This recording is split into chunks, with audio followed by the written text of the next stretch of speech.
So if you're starting out in the profession, I would say stay as close as possible to AI or innovation as you can. So if you're working within a law firm or you're working in-house or wherever you find that opportunity, get involved with innovation projects, because a lawyer who's familiar with AI is going to be infinitely more valuable to a firm than a lawyer who's still traditional and doesn't really get AI or isn't really comfortable with AI. Welcome to Legal Off The Leash, the podcast where we take the legal profession out of the box and into a happier, more fulfilling future. We're your hosts, Scott Simmons and Elizabeth de Stadler. On today's episode, we're talking to Uwais Iqbal, founder of Simplexico.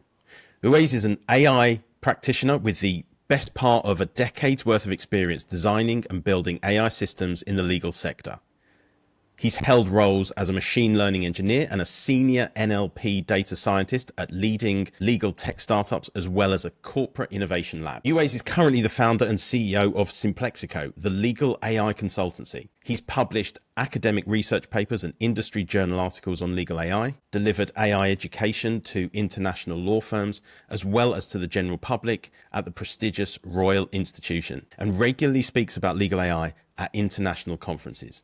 He's on a mission to demystify AI for the legal profession so they can step into a future of collaboration with AI. Uwais, welcome to Legal Off The Leash. Thanks for having me. Pleasure to be here. Fantastic. So why don't we just get started with a little bit of background? Why don't you tell us how you got to where you got to and really interestingly, why the legal sector? Yeah. I should clarify that I'm not a lawyer, nor is it in my interest to be a lawyer. I know there's probably lots of lawyers listening to this. So I started out doing theoretical physics at university, and during that time I was getting into coding. So I was building apps and websites, and I just really enjoyed coding. And then after university, I thought the technology industry would be something interesting for me to go to and build a career in. And it just so happened that the first company I joined out of university was a legal tech company. I don't know if anyone remembers Eigen Technologies. Back in the day, they were a Akira Raven competitor. They were doing information extraction for large documents, legal documents, financial contracts, that kind of thing. So I joined them when they were, I think, 7 or 8 people. So they were still quite small as a startup. I stayed with them for a number of years, and I fell in love with the problem space. Typically, a lot of what's developed in AI is on the back of social media data or internet text. There isn't really large focus on domain-specific AI, but now that's shifting. So for me, it was very interesting. There was all of these complex challenges around how do you apply AI to legal content, and then that got me hooked to kind of that problem space. So after Eigentech, I moved to Thomson Reuters, where I sat in the innovation lab, and that was amazing. And we had access to all of the content Thomson Reuters had, and we were effectively the cool kids at the company trying to think about how AI could be applied to all of the content TR has access to. So the innovation lab was really exciting. We did we developed a lot of cool prototypes, and we were doing things like summarizing head notes for case law back in, I guess, 2018. So way before the Gen AI curve. And then at some point I realized a lot of what we were developing struggled to get out of the innovation lab, and I wanted to get closer to actually working with customers and delivering products and putting things in the hands of customers. So then I moved back to the startup world, where I joined Thought River. They're another legal tech startup, and they are looking at applying AI for contract negotiation and contract review. So say you're drafting a contract and you want to compare a drafted clause against a playbook standard. How can you use AI to detect deviations, figure out if this is standard provision or if this is something risky which needs negotiating? So I stayed with Thought River for a while, and at some point in that journey of actually building AI at these different companies, I realized that as a practitioner, I was actually writing the same code and algorithms at each of these different companies. But each of these companies had a stack of marketing on top, claiming they were doing something spectacularly different and unique with AI. But under the hood, as a developer, it was the same algorithms, it was the same code, it was the same libraries. So that got me thinking about AI more broadly in the legal industry. And from a personal point of view, starting a business was always something I wanted to do. And things aligned in my personal life to take a jump and actually have a go at starting a business. And the primary motivation for me was to actually learn what goes into starting a business. It's something I wanted to get my hands dirty with. And from that, I guess, opportunity kind of moment, simplexico was born. And the thinking was to try and explore how AI can be delivered into the legal industry from a services-based approach rather than a product-based approach. And typically, when I was at these legal tech startups, we had a product that we were selling to law firms and legal teams, but then there was a massive stack of professional services configuration which was sold post-product to actually configure those products into the department so that they could actually use it and they could tailor it for their workflows and needs. So then part of the thinking was, what happens if you go full whack consulting, if you remove that product layer and you build out the core technical capabilities, you build out the core tech stack, but then you have a very strong delivery model of actually working with customers to tailor and deliver solutions into their teams. So that was the thinking behind Simplexico. So I started the company in the summer of 22. And later that year, ChatGPT and Gen AI kicked off, so the timing was really fortunate. And since then, it's been a crazy journey. We've done a whole variety of AI consulting projects with some of the largest law firms in the world. So we're working with firms like Linklaters, Bird & Bird, and we've delivered projects for European law firms as well as UK law firms. And it's come to a point now in the business where we're focusing on three main areas, and then this is where we're growing the business around. The first area is around how do we educate lawyers around AI and make sure they're competent, they understand the technology, and they're able to make use of the actual tools they have available to themselves, and particularly around Gen AI and prompting. Then the second area is how do we help law firms and legal teams get really smart about thinking and identifying key use cases for where AI can be applied. And then this is more around identifying things lawyers are already doing within their workflows and exploring whether or not AI can be applied into those workflows and what benefits that can bring, and how do we validate those use cases, how do we build business cases, and how do we demonstrate ROI through prototyping and working with stakeholders. And then the third area, which we're really excited about, is how do we take use cases which are so specific to particular teams and build bespoke solutions around. So what's interesting is that certain use cases are so complex or they have specific integration requirements and needs, so much that off-the-shelf tools in the market aren't good enough, so you need something custom. So we're looking to help firms in that space of how do we actually help firms build and develop custom AI solutions for their workflows and for their teams. So a lot of what we're doing has been evolving as the needs of the market have been evolving, and we've been working closely with customers since we haven't taken on any funding, we're bootstrapped, which means we have to be very, very focused and very close to what customers are actually asking for and where they need support. So that's a bit about me and my background. And I come as a technologist interested in helping the legal sector actually drive value with the technology. And I think the whole movement around AI in legal has been quite fascinating.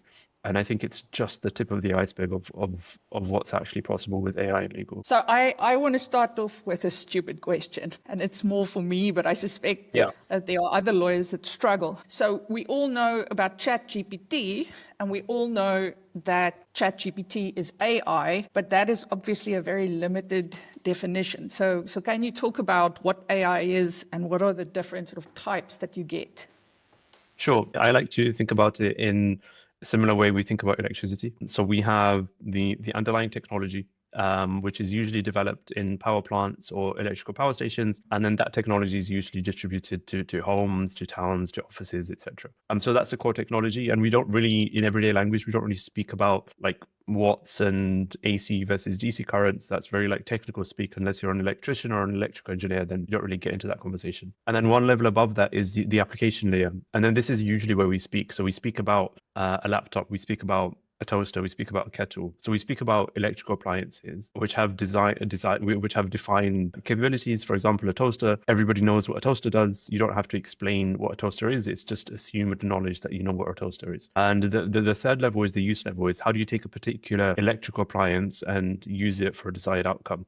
So for example, I can take my laptop, I can use it to write code, I can use it to draft emails, I can use it to have a conversation with you lovely folks over the internet. So that we can take that same way of looking at the world with electricity and apply it and map it onto AI. So we have the core underlying technology which has come onto the market and been developed in the past 2 to 3 years. So that's everything around Gen AI, large language models, and now people are speaking about agentic AI agents and orchestration systems. So all of that sits at that technology layer, which is equivalent to speaking about a lot of the complex stuff in electricity, which we don't really talk about. Then we have the application layer, and AI applications include things like ChatGPT, Microsoft Copilot, and there's a whole bunch of legal specific ones. And the interesting thing is that people don't tend to get confused between the application layer and the technology layer. They're not able to make that distinction. So ChatGPT is an AI application which makes use of the underlying technology of generative AI and large language models. It's not AI, lo and behold. Just as the same way a toaster makes use of electricity, the toaster isn't everything and the be all and end all of electricity as a technology. So we have the technology layer, we have the application layer, and above that we have the use layer. So the use layer speaks about taking an AI application and using it for a desired outcome. So for example, I want to reword this email I have to send to my boss because I have to take a day off leave. How can I use ChatGPT to help me achieve that outcome? So when we think about AI in that way, AI is not just about large language models, Gen AI. That's just specific technology which has come onto the market very recently. It's more around how do we figure out what the desired uses are for lawyers in the legal space, and then figure out what the applications are that support those requirements and what underlying technology is needed to power those applications. So I really love that great analogy with electricity, because it does come back to this kind of idea that this thing that people can understand. So you've talked briefly about your three-stage approach to implementing and adopting AI. You talked about educating, exploring, and creating.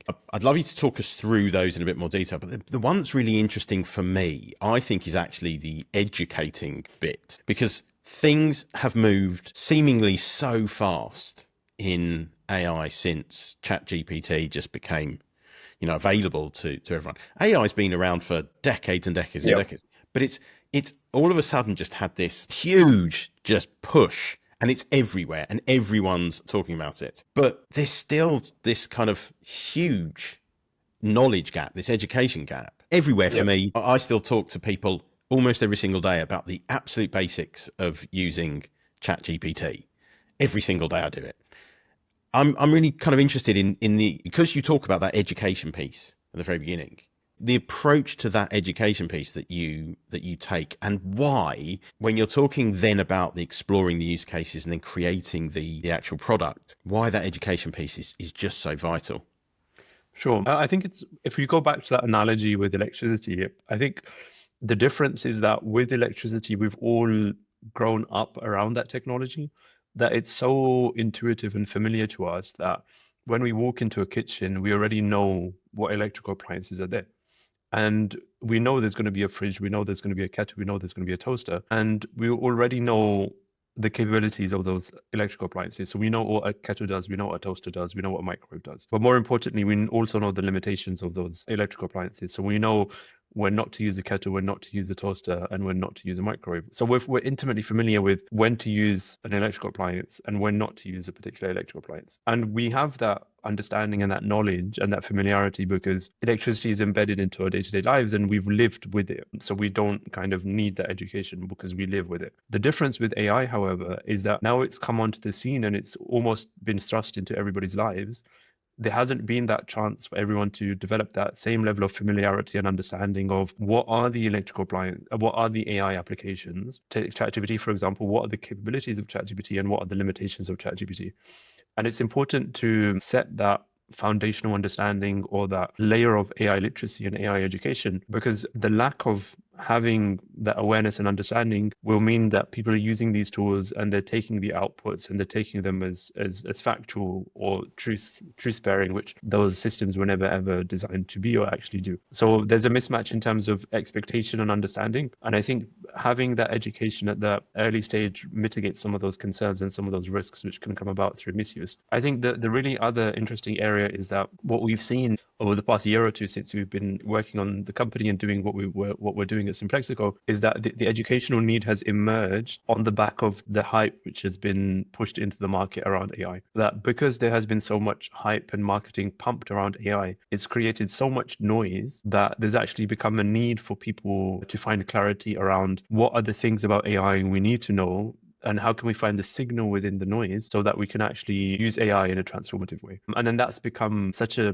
pressing need that we've seen people reach out to us asking for help directly. Can you help us with education? So we never, as a founder, I never set out to do AI education as something we do in the business. I was always interested on how do we help people build custom AI solutions. But because of how the market has, how things have unfolded in the market and the needs of customers have evolved, that's been something which has developed organically, that we've seen people have a need in that space for understanding and getting that clarity before they actually go down that path. And for us, a lot of what we do in the education space is resetting expectations. People have this misunderstanding that AI is this magical technology which will somehow solve all of your problems and you won't have to do any work. You just click a button and everything is gung-ho. All of your processes have been fixed, all your data is organized, and everyone is working to the most, everyone is working as productive as they can be. So there's a lot of misunderstanding and misalignment with around expectations with the technology. So a lot of the education is to reset those expectations, but also give people the frameworks and the ways of thinking conceptually to understand what this major shift in technology is and why it's important for the legal industry and where they should be paying attention to. And then that comes into the conversation around what are the use cases, what are the key use cases, what are the strategic use cases, how do you think about them, how do you structure them, and then eventually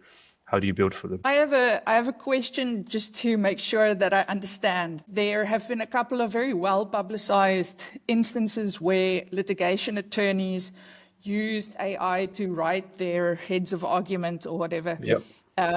And then it turned out that the AI made up or hallucinated some cases that don't exist. So if I understand you correctly, that is a case of trying to use a toaster to, refrigerate the product. So it's trying to use, so let's say, for example, you woke up one morning and you wanted to have toast for breakfast. Okay. And then you walk into the kitchen and you see the toaster and then you see the kettle. And instead of using the toaster, you use the kettle to make your toast. So if you use the kettle to make toast, what do you think would happen? I love that. You'd end up with soggy toast, right? And is it the fault of the kettle that you ended up with soggy toast? Or is it the fault of electricity that you ended up with soggy toast? It was a mismatch in understanding around the capabilities and the limitations of the tool. And it's the same with ChatGPT, that part of the inherent limitations is that it's not factual, it's predictive, and it generates predictions based on probabilities, and it has a likelihood of hallucinations. So not understanding that as a user and expecting it to give factual output is just like using a kettle to make toast, and you just end up with soggy toast. So that's excellent. I find it really intriguing because so many people look at it as, well, AI can't do this and AI can't do that. But it feels like we are just at the very beginning of what it can and cannot do. And the things it currently can't do, it's not like it will probably never be able to do those things. It's still growing and learning and being taught. So one of the things I find so interesting is when people just look at it from the perspective of, oh, it can't do this and it can't do that. And I want to come back to a question on that a bit later. But before we go there, when I hear you speaking, one of the things you do really well is you relate AI to microwaves and pizza ovens and personal chefs, which I think is great. And I don't want to go through this episode without you explaining it in those terms as well, because I love it so much. Yeah, sure. So we do a lot of work trying to simplify what is a complex technology effectively for lawyers to understand. And we've developed a lot of these analogies to help demonstrate and understand and communicate the technology. So one of these analogies is around how we can think about the spectrum of use cases and the spectrum of fidelity and quality of work product output. So if you think about electrical appliances and you think about cooking in the kitchen, for example, on one end of the spectrum, you have a microwave. And a microwave is really good if you want to make a jacket potato, but it's not so useful if you want to make a souffle. And then somewhere in the middle, you have pizza ovens. And then these are specific tools that can get you desired outcomes. So in a pizza oven, you can only make pizzas. You can't cook a souffle. You can't bake a cake. It's a pizza oven. You can only do pizzas, but it does pizzas exceptionally well, or better than you might get in a microwave or in any other tool. And then at the other end of the spectrum, you have a personal chef. And a personal chef is someone who understands the culinary arts and is able to take your requirements of what you want as a consumer and create a dish specifically for you based on your taste and your palate. And when we think about AI tools or specifically AI applications within the legal sector, we're seeing this same spectrum emerge of quality and fidelity. So we have the microwaves of the AI world, and that's your ChatGPT, for example, or your Microsoft Copilot. And these are these very generic tools which can do lots of things fairly well, but it can't do any specific thing very, very well. So it's like a microwave. It's good if you want to make a jacket potato, but if you want to make anything like a souffle, it's not going to get you any very, very far. If you want to use Microsoft Copilot or on a specific legal matter, it's not going to get you very, very far. But if you want to use Copilot to help you reword an email, it can do that. And then somewhere in the middle, we have pizza ovens. And pizza ovens are AI applications which have been developed for a specific and precise legal use case, and they only serve that particular use case. So if you think about a particular focused AI application to help with drafting patent applications, it only does that specific function. It doesn't do anything else, but it does it really well. And then at the other end of the spectrum, you have personal chefs. And then this is what we do at simplexico, where customers have requirements and needs which are so specific and bespoke to their teams and to their workflows that they can't a microwave is not good enough and a pizza oven isn't good enough. So they need something with higher fidelity and higher control so they can actually create what they need. So that's the space of a personal chef. And at simplexico, we're putting the chef hats on and saying we can cook you up your desired meal and get you what you need. But what's interesting is that the challenge is people are stuck in microwave land without realizing you can get pizza ovens and you can actually get personal chefs. So a lot of the educating we do is to give people these analogies and frameworks to think about, hey, you're working in a microwave with Microsoft Copilot or with ChatGPT, but wouldn't it be amazing if you step back from the application layer and you're able to go, so when somebody comes to an application or a tool, they already have a desired use in mind or a desired outcome of what they want to do. So you come to a toaster not because you want to, but because you want to make toast. So you have a desired output that you want. So when people come to Copilot, they usually in mind have a desired output. But wouldn't it be amazing if we can, rather than staying stuck at the application layer, if we could step back and go into the technology layer and pull the right pieces of the technology together to actually serve that particular desired outcome? And what's happening, and this goes a bit more technical, but what's happened now with the technology is that the same technology and the same models which power the microwaves of the world are now available within organizations through their cloud providers, so they can plug into that same power which is powering ChatGPT. They can plug into the same models which are powering some of the latest legal AI tools, which are very, very expensive, but through a cloud provider, they can access the core technology. It's just a question of how do you build the right application layer to serve that use case or serve that desired use. So first I wanted to ask you whether you cook, whether you like cooking. No. I think I might get in trouble. I don't tend to cook that often, but when I do cook, I enjoy cooking. But I think there's something interesting in the cooking analogy because I've been using it since I've started the company, and it's been running, and it's been every time there's something new I want to try to communicate, I always find a way of linking it back to the cooking world, which is interesting. But I think a lot of AI, a lot of what we want to do within legal around AI is similar to what a chef wants to do with cooking, right? So you have and this is building on the analogy. So you have, if you want to make a good AI model, you typically need data, you typically need a compute environment, you typically need somewhere to deploy that application. If you're cooking, you usually want to get access to the best ingredients. So the better ingredients you have, the better dish you make. You want to get access to a state-of-the-art kitchen so you can cook that food. And you want to be able to plate that food and serve that food to a customer in the best way possible. So there are lots of these interesting ways of drawing parallels between what happens with cooking and what you're trying to do with AI. And I find it a really effective way to try to communicate lots of these complex ideas and concepts. So my other question was still around education. You've got this course, Legal AI Essentials, which you make available for free, which to me feels like you're on a mission. Can you maybe talk about why you're being sort of altruistic in that sense? Why am I being altruistic? So I think there's two things. One is part of it is mission driven in that it's incredibly frustrating when we speak with clients or we speak with prospective clients who have very, very inflated expectations about AI. It makes our job a lot harder because it creates this unreasonable expectations that we as AI practitioners have to meet, which is totally inflated and it's kind of ballooned of what AI can do. So part of this is to try and educate the market and try and reset those expectations.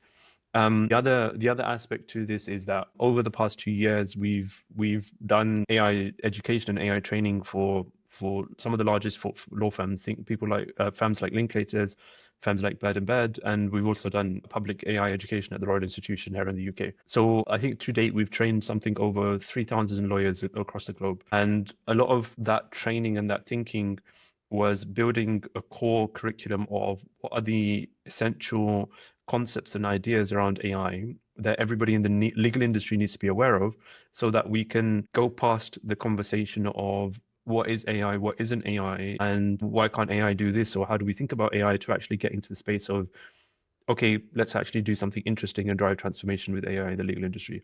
So for us, putting this out there is a way to try and move people past the education phase and get them ready to get into use cases and then building solutions. So for us, it's trying to help push the market forward. But we've taken effectively all of that insight into what lawyers need to know about AI and distilled it into the essentials of the basics, and we communicate it over an email course, because lawyers live within their inboxes, so they can access it where they spend most of their day. And the thinking is that taking all of that kind of know-how and expertise of educating those 3,000 lawyers across the globe, distilling down the essentials and putting that into a free course that we're putting out for everyone in the industry to be able to access, so that we can try and move the conversation forward, try and move the conversation more towards use cases, and try and move the conversation more towards actually how do we drive value with this technology. It's here, we need to get up to speed with it. And I think that attitude shift has happened, and it's still happening, but then we still need to go further and actually say, okay, how do we actually adopt this technology? How do we use it effectively? And what's the best use of that technology? So I think we're coming to that point in this conversation about use cases, and I've got my own two-part question. Can you give us one or two examples of use cases that kind of really make a difference in the legal profession? And then I'll come on to my second part. Sure. So a use case is it's a very fuzzy thing. When you talk to different people have different ideas about how to define a use case. So we've done some work around trying to create what we call a use case statement, or something of a structure around how to think about a use case. But for us, a use case is effectively a defined use with a desired outcome where you want to achieve a particular objective. And what we've seen is that within firms, and some of the larger firms we've spoken to have sourced hundreds of use cases internally. So just to think about that for a moment, imagine a law firm's been in existence for hundreds and hundreds of years. And now this new technology has emerged, and there's over 100 to 200 areas of application where that technology can be applied. So it's very exciting in terms of transformation potential and what can be achieved for the firm. The challenge with use cases is, how do you structure those use cases and give them enough visibility for the rest of the business, so you can unlock investment with AI and you can unlock investment into actually using the technology and integrating it. Some good examples of use cases. So some of the use cases we've seen have been more on the bespoke side, where it's more in the wheelhouse of a personal chef. A really interesting use case where we developed a solution was for an adjudication service. So there's an adjudication service here in the UK. They look at real estate disputes between tenants and landlords. And their adjudication team had a massive bottleneck where they were limited in terms of what they were able to do as a team. They were only able to get through, I think, 4 cases per day per adjudicator, and they had a team of around 30 adjudicators. And they had this massive backlog of cases where they couldn't get to them because they were just tied down and bogged down in terms of the caseload. So they approached us interested in thinking about how AI could be explored for the adjudication team to accelerate them in achieving their outcomes and then addressing that pending caseload. So that use case for the adjudication team was to think about and explore how AI could be embedded into what they were already doing as adjudicators, but then speed up their process while still keeping them in the driver's seat. So it wasn't about automating the adjudicators out of the process. It was how do we leverage the technology, create the right application layer so that it's natural and intuitive for the adjudicators to use, and they can accelerate and get through a lot more cases, and then they can get to their case backlog much quicker. So it was a learning process for us to be able to understand that people don't want chat interfaces. People don't want another chatbot. It's more about how do you build an intuitive user interface or a user experience where the technology is integrated into the background, so that users don't have to think about prompting. They don't have to think about which LLM to use. AI is a means for getting them the information they need so they can action it as adjudicators, or they can action it as lawyers and actually come to the outcomes and come to the deliverables that they need. So when we think about use cases, it's in that space of what are the use cases that can help lawyers get better at what they're already doing, or how can we create use cases or create solutions that enhance the lawyer experience so that they're able to do better work, that they're able to deliver better outcomes. Right. And with that in mind, because you talk about kind of speeding processes and that sort of thing up, which is huge, hugely important. And there's use cases for that everywhere. The problem for a lot of lawyers is that they still think the value of what they do is in their effort. It's in the time that they spend doing the task. That I think what we're all starting to see is that AI is going to keep doing it better and better. Yeah. Right. How do we change that mindset? So I think we need positive case studies. There's lots of talk about the technology and then the potential and what it can do and how much it's going to affect lawyers and how much work will be taken away from lawyers. So that's all in the realm of the potential. But I think what we need are hard case studies of actual implementations and actual successful implementations of AI where it's made a difference and it's moved the needle. And until we don't have those case studies as an industry, people will still be skeptical and they will still kind of cling on to the old mentality of the billable hour. And so one way of thinking about this is when we have, I'm sorry if I triggered people with the billable hour. So not me. I'm all in favour of you absolutely hammering the billable hour. I'm mostly worried that the rest of this podcast, Scott won't shut up. He's giving me the in to the billable hour. Let me close the Pandora's box before Scott gets. Thank you. So when we think about use cases, there's a number of like dimensions to a use case, and one dimension is where that use case sits. Okay, is it an internal use case for optimizing efficiency? Is it an internal use case for accelerating the workflow? Is it an internal use case for enhancing the lawyer experience so there's a better employee satisfaction or talent retention around that? But then the other interesting area of thinking about use cases are on the external side. So how can law firms leverage their insights and expertise through AI by creating products that are client facing to generate new lines of revenue and new lines of income? And then the conversation becomes much more interesting because it's less about optimizing the old traditional way of doing things, and it's more about how do we step into a digital future or an intelligent future where we're able to serve clients in this AI first way, and clients are going to start asking questions and expecting this type of service because clients are doing amazing things with AI. So there was an article where a global bank they shared an AI implementation where they were able to use AI with sensitive confidential customer information. Now, a lot of times when we have conversations with law firms, one of the hesitations is that we don't want to do anything with customer data or confidential data because of all of these hesitations we have. But if global banks, which are law firm clients, are already doing this and they've already figured this out, then they're going to be asking law firms the same question: that why can't you do something similar with our data? Why are we paying through the nose for hourly rates when technology can be implemented? So I think that the shift with technology will happen where customers will adopt AI before law firms figure this out. And when customers adopt AI, they'll start pressuring law firms to get clear on their AI adoption strategies and deliver the benefits of the technologies to themselves, to the clients. So I think for law firms, there's three kind of levers or pain points where they should be thinking about AI. One is on the customer side. So customers are going to be asking these questions. The second is on the employee side. Employees are going to be asking these questions. If they have access to these tools in their personal lives, why can't they use them in their professional lives? And then employees are going to want to work at firms which are more innovative, more digitally enabled, more AI enabled, so that they can have better employee experiences. And then the third is the rest of the market, the competition. If the rest of the market is thinking AI first, then in order for a law firm to stay relevant and differentiate themselves, they have to get clear about what they're doing with AI and be strategic with it and think about how they can create differentiation. So the speak about use cases is being very focused and targeted around what are the specific opportunities for enabling the transformation with the technology.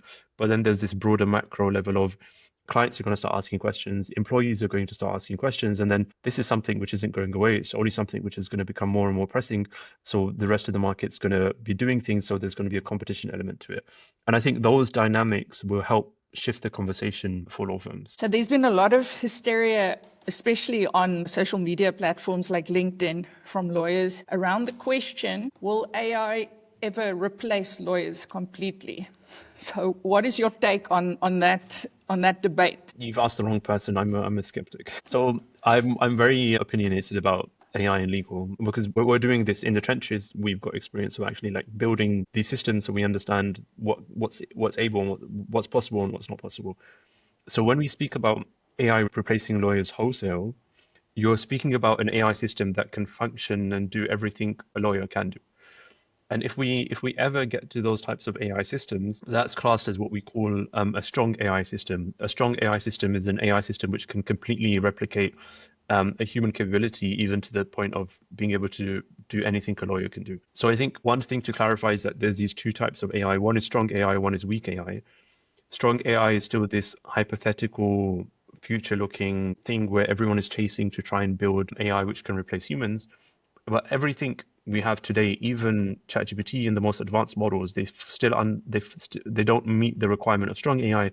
They fall under the umbrella of weak AI, which is just replicating elements of what humans can do. So if you take that, can AI replace lawyers? If you read into it, it's can strong AI replace lawyers? So if you're speaking about strong AI, then if we do get to the point where we develop strong AI, then strong AI will replace lawyers. It won't just replace lawyers, it will replace humans in any cognitive capacity. That anywhere humans are involved in cognitive work, we can drop in an AI system and then the AI system can do what the human can do. But if you read it from a perspective of can weak AI replace lawyers, everything we have today is weak AI. So no, we can't replace lawyers. And my personal opinion on this is I don't think we'll ever be able to get to strong AI where an AI system can completely do what a human can do. Therefore, I don't think an AI system can completely replace lawyers.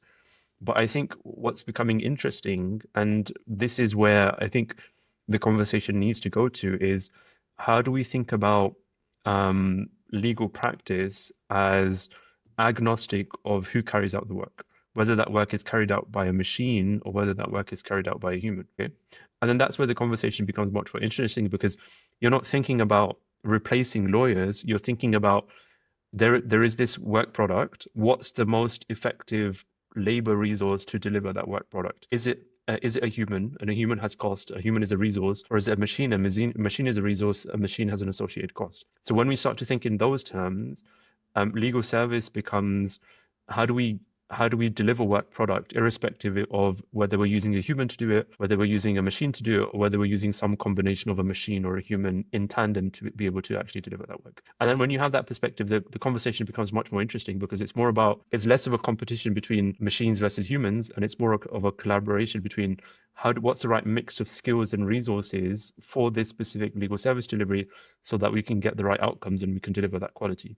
And I don't think that the whole reason we do a lot of this education work is that the conversations people are having are not mature enough to be able to start thinking about what that world could look like. So a lot of what we do in education is to try and get people to that world of, okay, let's put aside all of these questions and headlines that have been going around for years in the legal industry.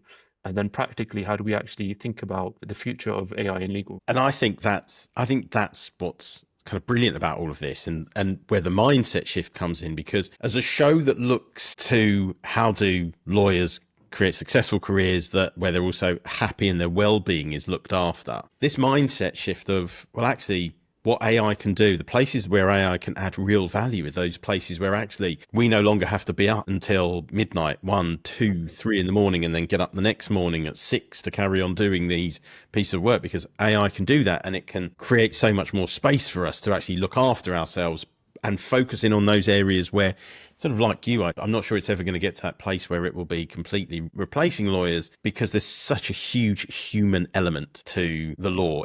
It gets you right in the heart as well as the head, and we don't always make those kind of optimal decisions, and that's why we tend to talk amongst human beings about these things. And I think where lawyers will always have a big and important role is in that area of that advice, that, you know, that back and forth of, well, okay, if you're not going to go down the optimal route, this is what you can be thinking about. But where I think it adds huge value is that it has the potential to improve lawyers' well-being. Yep. because those inputs that we are so used to putting value on are actually some of those things that are causing us to have that kind of ill health. Yeah, and I think one of the so in the in the development mode, there's this concept called developer experience, that there's entire companies and entire organizations whose sole purpose is to develop the right tools and libraries and components to make the developer experience as seamless as possible and as integrated as possible and as enjoyable as possible. And I think what we're going to see is something similar in the legal industry, where the focus of AI is on the lawyer experience. At least in our view, that's where the biggest benefit is. How can AI be used to transform the lawyer experience so that a lot of the low-level cognitive tasks are taken away from the lawyer and offloaded to a machine, but then the lawyer is really valued for the cognitive input that only the lawyer can provide. So, for example, for this adjudication workbench we developed, a lot of the AI system, all it's doing is effectively pulling the right pieces of information from the different documents and displaying it in a comprehensive way, so everything is in one place. But then the adjudicator still has the cognitive, is still required to make that cognitive decision of looking at the facts of the case, assessing the evidence and the claims, and then coming to a decision. So I think it's how can we think about AI as a way of enhancing the lawyer experience and then making lawyers more valuable at what they do. Right. That's absolutely fascinating, except the part where Scott was doing a TED talk. So, I yeah, should think about that. I should think about that then. I'm gonna We can like, clip that part and just Scott's TED talk on LinkedIn. Yeah, I can edit all of that bit out. I can just edit myself out. That's I'm in control of that. Or I could just edit everything else and just keep my TED talk bit in. as per usual, he's drunk with power. Right, so at the end of every podcast, we've got 4 questions that we ask everybody. So the first one is, what advice would you give a lawyer who's starting out in the profession? And obviously, you can come at it from a technological angle. So if you're starting out in the profession, I would say stay as close as possible to AI or innovation as you can. So if you're working within a law firm or you're working in-house or wherever you find that opportunity, get involved with innovation projects, because a lawyer who's familiar with AI is going to be infinitely more valuable to a firm than a lawyer who's still traditional and doesn't really get AI or isn't really comfortable with AI. So get savvy with the tools in your personal life, use the tools, play around with them, experiment with the different tools that are available, and then where there are the opportunities in a professional capacity, get involved as much as you can with AI, because a lawyer who knows how to use AI is going to be far more valuable than a lawyer who's rejecting AI and not savvy with it. And there is our promo clip right there. So what's the one thing about the legal profession that you think that you wish would change, and how do you think that change could come about? I'm not going to say the bill below, Scott. Sorry. It was a leading question every single time, and you've managed. Sorry to disappoint. What's one thing I wish that would change about the legal industry? I think I might get in trouble for saying this, but I think that the innovation theater. I think if people stopped playing innovation theater and using AI as a marketing tool for press releases, and actually think about using AI in effective ways and creating those case studies with measurable metrics of what is the enhancement, what is the improvement, what is the ROI, then I think the entire industry would benefit from that conversation and from that shared best practice and understanding of how do we actually figure this out and actually deliver it. The challenge is a lot of the innovation theater, it creates this way of doing technology which is all about status, which isn't what technology is really used for. Technology becomes a proxy for status and reputation. We're using AI, therefore we're the best firm. And I think that's it's a slippery slope. And I think that the firms which will really accelerate themselves in the future and benefit from AI are the ones who are doing the hard work of figuring out the data, figuring out what the use cases are, and being very specific about what they buy versus what they build. So for me, I think if I could change one thing about the legal industry, it's getting rid of the innovation theater and people being more comfortable sharing best practices and case studies of what they're actually doing with AI, and not what they want people to believe they're doing with AI. So in a related question, what do you think is the first sort of common or a common myth that people tell themselves in order to succeed, in legal work? And again, feel free to bring in the tech. I think a common myth I see is this idea that, and I guess it goes back to what I've been speaking about around use cases, but a common myth is this idea that we only need to live within the microwave world. That's kind of where people are at the moment, but they don't see kind of beyond that, the pizza oven and the personal chef.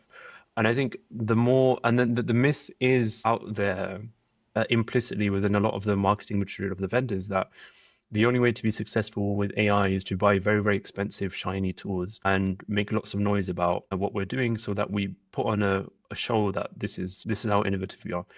And I think that myth is something which is perpetuated, and it's something which is by osmosis people kind of latch onto, and other people start behaving in a similar way.